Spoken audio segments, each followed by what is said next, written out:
أعوذ بالله من الشيطان الرجيم. بسم الله الرحمن الرحيم.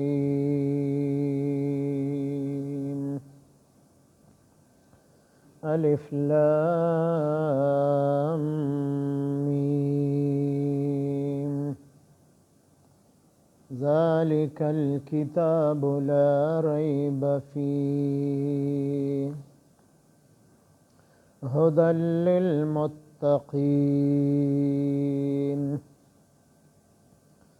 آمنت بالله صدق الله مولانا العظيم.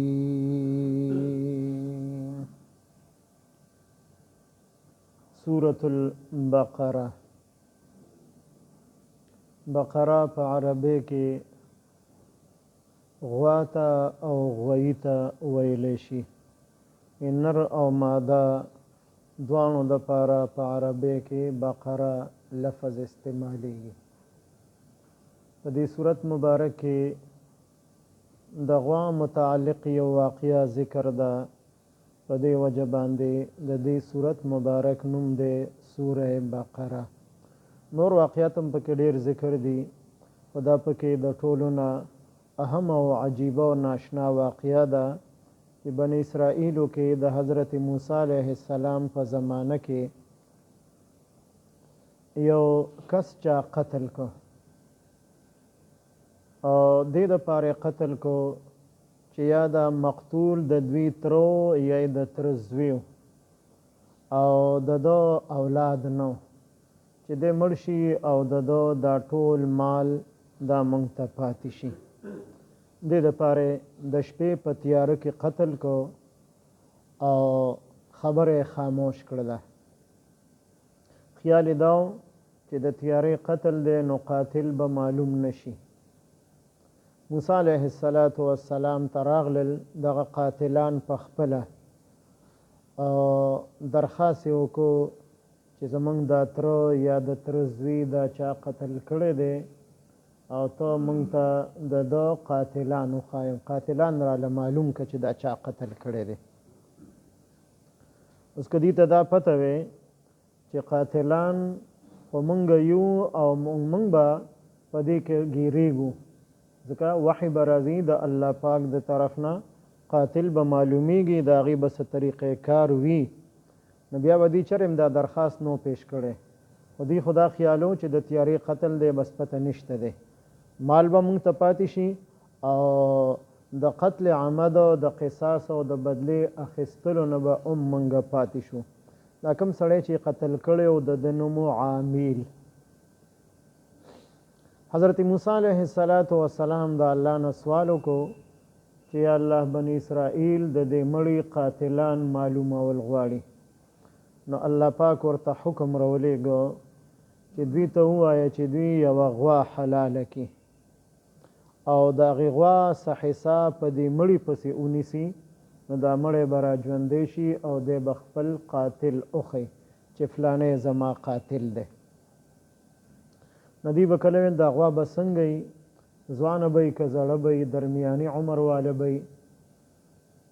بیا ویل داسې غواګانې هم ډېرې دي، کم رنګ واله به وي، شوخ رنګ واله به وي، پیکه رنګ واله به وي، مختلف رنګونه به وي که یو رنګ به وي. نو وقتاً فوقتاً به جوابونه دې ته راتلل. بالآخر دی مجبوره شو د هغې غوا تلاشي شروع کو او کومه غوا چې ورته ښودلې شوې وه نو هغه غوا دوی قیمتاً واخیستله او چې کله هغه غوا حلاله کړله او د هغې کومه حصه ورته ښودلې شوې وه چې دا مړی پسې ونیسئ، مړی به را ژوندی شي، تاسو ته به قاتل وښئ. هغه شانتې وکړل. مړی الله پاک په خپل حکم سره واپس را ژوندی کو او دا غوای په دې دپاره حلاله کړله چې د بني اسرائیلو په زړه کې د غوا محبت و، د هغه څخي عبادت یې کړی و چې کوم ځای کې دی یو قوم لیدلی و چې هغې د بوتانو عبادت کو. نو داسې خدای موږ لم جوړ که بني اسرائیلو موسی علیه السلام ته وویل. بیا هغه سامري ولسخی جوړ کو او په هغې کې د جبرائیل علیه السلام د اس د قدم خوره هغه ته ملاو شوې وه، هغې پکې واچوله. نو هغه سخي به منډې وهلې، اوازونه به یې کول. نو نو د خلقو ته سامري وویل چې ستاسو هغه خدای دا دی. نو د هغې عبادت یې کړی و. نو زړه کې د دې غوا د جن سره د دې خلقو محبت و، نو د هغوی په دې دپاره حلاله کړله، ورنه دې نه بغیر هم الله پاک دا مړی را ژوندی کولی شو، خپل قاتل به یې ښودلی وی. دا مړی را ژوندی شو، خپل قاتل دا زما قاتلان دي، دا کسان، نو هغوی په قصاص کې قتل شو. او دغه واقعه په نسبت سره او د هغې په اعتبار سره الله پاک چې دا صورت مبارک هغه واقعه ذکر کړله، نو د دې صورت نوم شو سوره بقره. دې ته لیکلي مدنیتون، دا مدني صورت دی او په مدینه منوره کې د ټولو نه لومبنی صورت چې کوم نازل شوی دی د هغې حصار ابتدایي نازل شوی ده، نو هغه عمده سوره بقره دی. اگر چې دا په مختلفو حصو کې نازل شوی دی، په یو وخت ټول صورت نه دی نازل شوی، بلکې بعضې آیتونه د دې د نبی علیه السلام د عمر په آخري کال په مدینه منوره کې په سن 10 هجري کې نازل شوي د عرفات په میدان کې، لیکن هغه هم د دې صورت حصه ده، یعنی تقریبا دا صورت په 10 کاله کې مکمل شوی دی. نو په دې وجه باندې دا مدني صورت دی او د ترتیب نزولی په اعتبار سره چې د دې کومه حصه لومبنۍ نازله شوې ده، نو په مدینه منوره کې دا لومبنۍ صورت او د قرآن مجید د ترتیب نزولی په اعتبار سره چې 86 صورتونه مکه مکرمه کې پوره شوي وو، نو دا 87یم صورت دی، یعنی 87 نمبر باندې دا نازل شوی دی او په مدني صورتونو کې په لومبني نمبر باندې دی. د سوره بقره ډېر فضایل دي. یو فضیلت دا هم دی چې کوم کور کې د سوره بقره تلاوت کیږي شیطان هغې ته نشي داخلېدلی، او دغه شان سحر، جادو، کوډې، منترې، بد نظر، د هغې اثر د پکول، د غل ډاکونه، د خپل ځان حفاظت کول، د هغې دپاره دا صورت مبارک په کور کې لوستل دا ډېر مجرب دی. بیا خصوصا د دې صورت مبارک 10 آیاتونه چې 15 آیاتونه د دې لومبني دي، اولئک علی هدی من ربهم و اولئک هم المفلحون پورې، دا په 4 آیاتونو باندې شمار دي. د الف لام میم حروف مقطعات دی په آیاتونو کې نه دی شمار کړی، نو دې ته 4 آیاتونه ویلي دي، او 3 آیاتونه، یو آیت الکرسی او په آیت الکرسی پسې 2 متصل آیاتونه، او بیا د دې صورت مبارک د دې سوره بقره آخري رکو 3 آیاتونه، لله ما فی السماوات و ما فی الارض. دا چې روزانه هر شپه انسان لولي، الله پاک به د شیطان نم د حفاظت کوي، د غل ډاکونه به حفاظت کوي، د خوف او د یرې نه، د هر قسم مصیبت نه، د تکلیف نه. چا د سحر په وخت کې اولستو، ماښام پورې به د الله پاک په حفاظت کی، او چې ماښام اولستو نو تر سحر پورې به د الله پاک په حفاظت کی. نو بعضې صحابو ته نبی علیه السلام د دې 10 آیاتونو تعلیم ورکړی چې دا تاسو د وده کېدو په وخت کې خامخا تاسو وایئ. نو دې نم د دې فضیلت معلوم شو چې دا څومره برکت والا صورت دی، او دغه شان چې انسان مړ شي، وفات شي، نو حضرت عبدالله ابن عمر رضی الله تعالی عنه فرمایي چې د سر طرف ته د سوره بقره د لومبني آیاتونه هم المفلحون پورې ووایي، او خپو طرف ته د سوره بقره آخري 2 آیاتونه آمن الرسولونه تر آخره پورې د دې تلاوت کول مړي ته دا د احادیثو مبارکو نه ثابت دي. په دې باندې د صحابو عملو د آیاتونه د مړو ته، خپلو مؤمنانو مردگانو ته، هغې ته د دې تلاوت سر ته او خپو ته کړی دی، کوم چې زمونږ په معاشره کې هم هغه دستور او طریقه جاری ده. نو دې هم د دې صورت مبارک برکات او فضائل معلومیږي چې دا څومره برکت والا صورت دی او څومره فضیلت والا صورت دی. بیا په سوره فاتحه کې 3 قسمه خلق ذکر شوي، یو انعمت علیهم کې ذکر شوي چې کوم انعام یافته خلق دي، نو د هغې انعام یافته خلقو ذکر کړی دی په هدی للمتقین کې، بیا د هغې صفات بیان کړي دي چې هغه انعام یافته خلق هغه متقیان دي، پرهیزګاران خلق دي، او د هغې چې کوم صفات دي هغه بیا وروستو ذکر کیږي. او دغه شان موږ یو دعا کړې وه په سوره فاتحه کې، اهدنا الصراط المستقیم، ای الله ما ته نیغه لار د هدایت وښایه.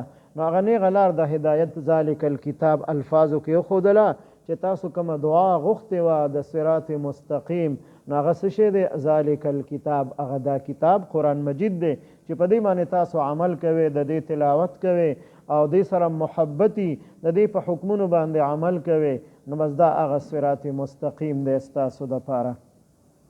بیا د دې صورت مبارک په سر کې دا 3 حروف الف لام میم دا ذکر دي ته حروف مقطعات ویلی شي، کټ کړي شوي حروف، بیل بیل حروف.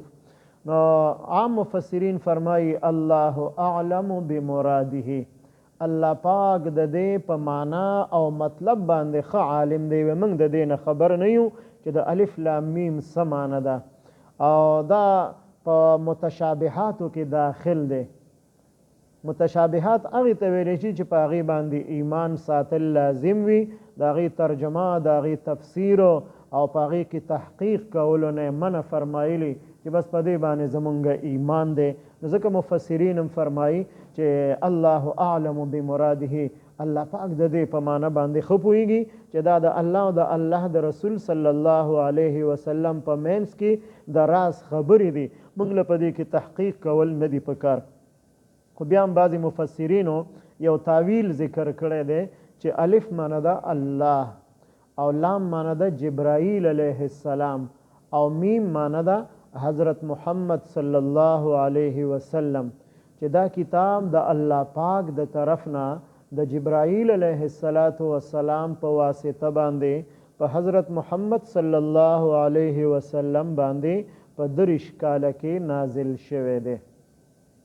او یو تاویل دا بیانې چې الف معنا اول، لام معنا لازم، او میم معنا مؤمن، چې اول لازمی پیشه د مؤمن د پاره ذالک الکتابو دا کتاب دی. یہ دنیا ټولې پیشې هغه خو دنیا کې انسان نه پاتې کېږي، د هغې فایده په دنیا کې انسان ته ملاویږي، خو کومه لازمی پیشه د مؤمن د پاره ده چې د هغې تعلق د آخرت سره دی، دنیا به هم په دې باندې ښه کېږي او آخرت به ښه کېږي، او دا به ځان سره آخرت ته وړي، قبر ته به وړي. نو هغه دا کتاب دی چې په دې باندې ځان پوهه کوي، د دې تلاوت وکړي، د دې سره عقیدت او محبت وساتئ او په دې باندې عمل وکړي. نو د مؤمن لومبنی کار به دا وي چې دی به د قرآن مجید سره محبت ساتي، دې باندې به ځان پوهي، په دې باندې به عمل کوي. ذالک الکتاب، دا کتاب قرآن مجید، دا الف لام چې راشي په عربی کې نو دینا اسم معرفه مراد، یعنی خاص کتاب. که صرف کتاب راشي نو هغې نه عام کتاب مراد اخیستی شي، خو چې الکتاب راشي نو بیا دینه خاص قرآن مجید مراد دی. او ذالک اسم اشاره ده د لرې څیز دپاره. نو اوس قرآن مجید خو نږدې دی، لرې نه دی، خو د لرې اشاره باندې به اسم بعید اشاره باندې اسم اشاره بعید چې ذکر کړله، نو دا دی کې د قرآن مجید عظمت او لوی شان طرف ته اشاره ده چې دا ډېر لوی شان والا کتاب دی. لا ریب، نشته دی هیڅ شک فیه، په دې کتاب کې. اوس الله فرمایي چې په دې کې شک نشته دی، او کافرانو او مشرکانو پکې بیا هم شک کوو، وایي دا نبي علیه السلام د ځان نه جوړ کړی دی، دا یې د چا نه زده کړی دی، او چې لږ لږ کتاب موږ ته پیش کوي نو په یو ځای باندې څنګه چې مخکني آسماني کتابونه په یو ځای نازل شوي دي، نو هغه شان په یو ځای باندې ولې کتاب موږ ته نه راوړي. او کله به ویل چې یو فرشته ورسره وي چې هغه فرشته ورسره ګرځي او د دې پیغمبر تصدیق کوي، نو داسې ولې پیغمبر رانغی. کله به ویل فرشتو کې پیغمبر ولې جوړ نه شو. نو په قرآن مجید باندې هغې شک کو چې دا د الله کتاب نه دی، دا نبی علیه السلام د ځان نه جوړ کړی دی یا د چا نه زده کړی دی. نو شک چې په یو کتاب او په یو مضمون باندې کیږي هغه د 2 وجو نه کیږي. یو وجه دای چې په دغه مضمون باندې او په دغه کتاب باندې د دې لوستونکي او د دې کتونکي عقل کار نه کوي، پوه نشي په دې باندې، نو دی وایي یاره زما په دې باندې شک دی چې دا خبره خطا ده، دا کتاب خطا دی. او یو شک په دې بنیاد باندې چې د صاحب کتاب د طرفه او د صاحب مضمون د طرف نه په هغه کتاب او مضمون کې غلطي وي. نو په دغې باندې هم خلق شک کوي چې دا کتاب چا لیکلی نو دی غلط لیکلی دی، دا مضمون چا لیکلی دی نو دی غلط لیکلی دی. نو دلته د کم شک نفي ده؟ دلته د هغې شک نفي ده چې د صاحب کتاب د طرف نه د الله د طرف نه په دې کې غلطي نشته دی چې څوک په هغې کې شک وکړي. نو د هغې شک ازاله خو لا ریب فیه کې وشوله. اوس پاتې شو هغه شکو چې د دې ذهن ورته نه رسېده، دا کافران مشرکان پې نه پوهېدل، نو دوی به ویل چې دا کتاب د الله نه دی. نو د هغې شک د ازالې دپاره دې ته چیلنج ورکو فاتو بعشر سور مثله. په 10مه سپاره کې ورته فرمایي چې تاسو د دې په شان 10 سورتونه راوړئ. او بیا په دې سوره بقره کې په 2مه رکوع کې دې ته دا چیلنج ورکړی دی فاتو بسورة من مثله، تاسو دې په شان یو وړوکی صورت راوړئ. انا اعطیناک الکوثر فصل لربک وانحر ان شانئک هو الابتر، دا ټول نه وړوکی صورت دی. نو تاسو راشئ که تاسو په دې کتاب باندې شک وي وان کنتم فی ریب مما نزلنا علی عبدنا فاتوا بسورة من مثله. الله فرمایي چې ما کوم کتاب په خپل بنده باندې نازل کړی دی او ستاسو په دې کې شک وي چې دا د الله کتاب نه دی، دا نبی علیه السلام د ځان نه جوړ کړی دی، ستاسو ذهن ورته نه رسی، نو تاسو م عربي یې، ستاسو مورنۍ ژبه م عربي وه، نو راشئ او تاسو د دې په شان یو وړوکی صورت د دې په مقابله کې پیش کړئ. نو بعضې کسانو کوشش وکړو د قرآن مجید په مقابله کې فحش او بیهوده کلام پیش کو، داسې بیهوده او فحش کلام چې هغه د انسان په ژبه باندې نشي راتلی. د قرآن مجید په مقابله کې چې کله هغې پیش کو نو خپلو کافرانو مشرکانو ورته په سپک نظر هغې خلقو ته وکتل چې چېرته د الله دا پاک کلام او چېرته ستاسو دا ګنده خبرې، دا بیهوده او فحش خبرې، نو هغه خپلو کافرانو او مشرکانو هغه کلام د هغې قبول نه کو، نو نور څوک به څنګه قبول کی؟ نو چېرته د الله دا پاک کلام، چېرته د هغې هغه ګنده خبرې، یعنې د دې مقابله ونه کړې شوله. او دا چیلنج تر قیامته پورې دی چې هر څوک وي ویرادي شي د دې په مقابله کې د کلام پیش کی او هغې ته دا وویل چې یوازې ای عربو تاسو نه بلکې تاسو د چا نه مدد اخیستی شئ، نو د هغې خلقو نه مدد واخلئ. ودعوا شهداءکم من دون الله ان کنتم صادقین، د الله نه سوا نور مددګاران ځان له وګورئ، د هغې نه مدد واخلئ که تاسو په دې خپله خبره کې رښتینی یې. نو کلام یې د دې په مقابله کې پیش نه کړی شو، نو دواړه قسمه شک د هغې ازاله وشوله، ختم شو چې د الله په کتاب کې نه د الله د طرف نه څه غلطي شته دی او نه د هغې خلقو هغه سمج کې چې کومه غلطي وه او هغې پې نه پوهېدل او شک یې کو پکې، نو د هغې ته چیلنج ورکړه چې تاسو دې مقابله کې کلام پیش کړئ. لہذا د دواړو قسمه شکونو ازاله وشوله چې په دې کتاب کې بالکل شک نشته دی. نو تاسو په دې کې وایي شک مه کوئ، دا د الله کتاب ومنئ. هدن للمتقین، هدن لار ښودونکی دی، للمتقین د متقیانو دپاره. متقین د متقی جمع ده، متقی معنی ده د الله نه یریدونکی، نو متقین د الله نه یریدونکي خلق. د الله نه یریدونکي خلق څوک دي؟ هغه خلق نه دي صرف زبانی دعوه کوي چې زه د الله نه یریږم، یا د خلقو د نظر د وړاندې نه د ګناه نه ځان ساتي وی خلق مې ویني، نو دا متقی نه دی. متقی هغه انسان دی چې په ښکاره باندې هم د الله د نافرمانۍ نه ځان بچ ساتي او چې کله د خلقو د نظر نه پناه وي نو بیا هم د الله د نافرمانۍ نه ځان بچ ساتي. داسې خلقو ته متقیان ویلی شي. او بل ځای کې فرمایي هدن للناس، د دې قرآن مجید متعلق فرمایي چې دا لارښودونکی دی د ټولو خلقو دپاره. نو الله پاک خو رالیږلی همدې دپاره دی چې ټول خلق د دې نه هدایت واخلي او په سمه لار باندې روان شي. خو اختیار یې ورکړی دی خلقو ته چې څوک ایمان راوړي او که څوک ایمان نه راوړي. نو چا چې ایمان راوړو هغه متقیان خلق دی، هغې فایده اوچته کړله، نو ځکه هدن للمتقین وویلو. او چې کومو خلقو ایمان را نه وړو فایده اوچته نه کړله نو هغې د دغه هدایت نه محرومه پاتې شو. اگر چې هدایت د قرآن مجید دا د ټولو خلقو دپاره یو شانتی دی، لیکن چا ایمان راوړو هدایت قبول کو، چا ایمان را نه وړو د هدایت نه فایده وانه خیستله. الف لام میم، د دې حروفو په معنی باندې الله پاک ښه پوهېږي. ذالک الکتاب، دا کتاب چې قرآن مجید دی، لا ریب فیه، نشته دی هیڅ شک په دې کتاب کې.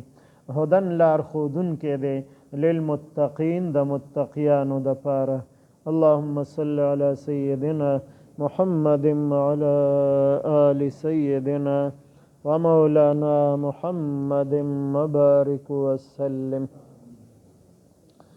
رب اجعلني مقيم الصلاة ومن ذريتي ربنا وتقبل دعاء. ربنا اغفر لي ولوالدي وللمؤمنين يوم يقوم الحساب. ربنا اغفر لنا ولإخواننا الذين سبقونا بالإيمان ولا تجعل في قلوبنا غلا للذين آمنوا ربنا إنك رؤوف رحيم. ربنا هب لنا من أزواجنا وذرياتنا قرة أعين واجعلنا للمتقين إماما. وصلى الله تعالى على خير خلقه محمد وعلى آله وأصحابه أجمعين آمين برحمتك.